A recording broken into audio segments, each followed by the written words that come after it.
الحمد لله رب العالمين الرحمن الرحيم مالك يوم الدين إياك نعبد وإياك نستعين اهدنا الصراط المستقيم صراط الذين أنعمت عليهم غير المغضوب عليهم ولا الضالين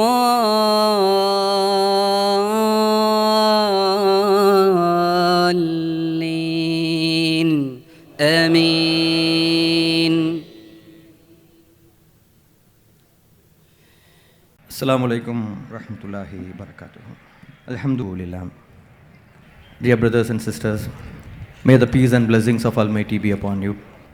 My topic or subject to deliver my talk is the crushed minorities of India, suppressed Muslims of India. So first of all, we should know the word crushed or suppressed has any meaning when we conduct such a big conference and lakhs of participants are participating.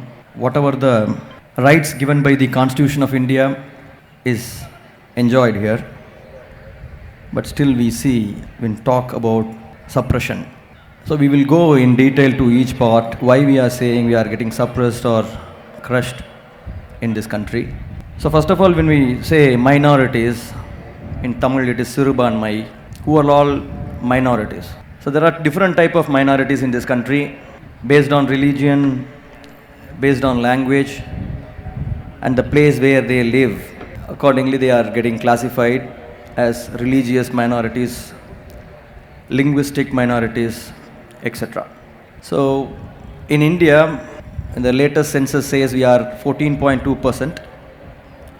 That means roughly about 25 crores of Indians are Muslims, which is almost equal or higher than some of the continents in this world. So when you are in that much number, how can you call yourself as minority? So 125 crores of Indians are there. In this, we are minority. Section 2C of National Commission of Minorities classifying some of the religions or the people belongs to religion as minorities. They are Muslims, Christians, Sikhs, Parsis, Jains and Buddhists. Among all, we are the majority. That means we are the topper in this minority group, but still we are the most oppressed. We don't have any doubt about it. There is no second opinion to nobody in this country that we are living greater life than a Christian, greater life than a Buddhist, greater life than a Jain or a Sikh, for that matter, Parsis also. We are living the worst quality of life in this country. That is true. I have some evidence to say that. When a Muslim lynched in a public, in a broad daylight like this by goons because they are Muslims, how can you call we are not oppressed? When a Muslim woman bullied in an internet and a social media by creating few apps like Sulli Deals or Bully Boys and morphed, how you can say that we are not suppressed? When a Muslim young girl or a woman stopped from attending the classes because they are wearing hijab, how can you call ourselves as not oppressed? When a Muslim majority state like a Kashmir is split into three and announced as a union territory in one night without taking any consideration, how can you call us as not suppressed? When a homes of a Muslim is bulldozed for a no reason or for a reason which is not worthy to bulldoze a house, how can you call yourself as not oppressed or suppressed or not crushed? When the scholarship of Muslims who is studying their higher education is stopped without any notification, how can you call yourself as not oppressed? When a Muslim journalist is arrested under UAPA and behind the bars for 2 years and not given a basic rights, even a bail, and not released even after a bail, how can you call ourselves as not oppressed? When some social activists who are coming to us for help or talking for us is jailed, terminated, dismissed, suspended, how can you call yourself as not oppressed? When the hate is sown in the hearts of non-Muslims and they are seeing you like a terrorist, when you have a very planned, systematic propaganda against you in media, social media, especially for Muslims, how can you call yourself as not oppressed? In all these things, one thing we see as a positive thing. When you see a person is getting beaten, you can see some positive things. The one thing is the Muslim society is now thinking, what is the solution for all this kind of an oppression? They are just trying to find out a reason, why are we facing such a problem? They are just thinking why we are suppressed, and they are finding an answer. There is an ideology, and some people who is following that ideology is there in judiciary, they are there in bureaucracy, they are there in media, they are there in enforcement directorate, they are there in income tax department, they are there in election commission, they are there in central intelligence, they are there in security forces, and they are oppressing us systematically with just a single signature or a column. They are able to discriminate, oppress a Muslim compared to other citizens of this country. So my brothers and sisters, so you should understand, when you have the rights to read, you have the rights to educate, why are you getting suppressed like this? Even though there are people against you in this system, can't you come out of it? Can't you fight back? Can't you do something to this? When you think about it, there are reports which is saying that you are underrepresented in many of the industry. 40% of the Muslims are illiterate. படிக்காதவர்கள், எழுத படிக்க தெரியாதவர்கள் 40%. 25% of the Muslims are dropped out from the school even before they cross 8th standard. Only 3.4% of the Muslims are graduates. The premium institutes like IIT and IIM having just 1.4% Muslim population. The district magistrates, just 2.7% are Muslims. In teachers, 2.6%.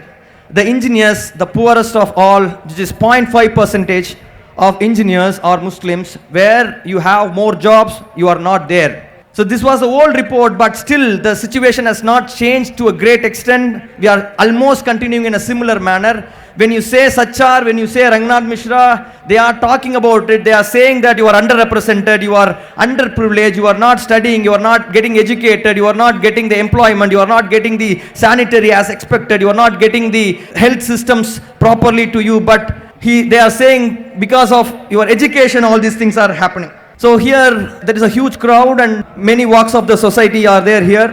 So we should think about how we should change ourselves. The solution in front of us is everybody should come forward and think to change all these things. Jamaat leaders should think very seriously about it. Educationalists should think very seriously about it.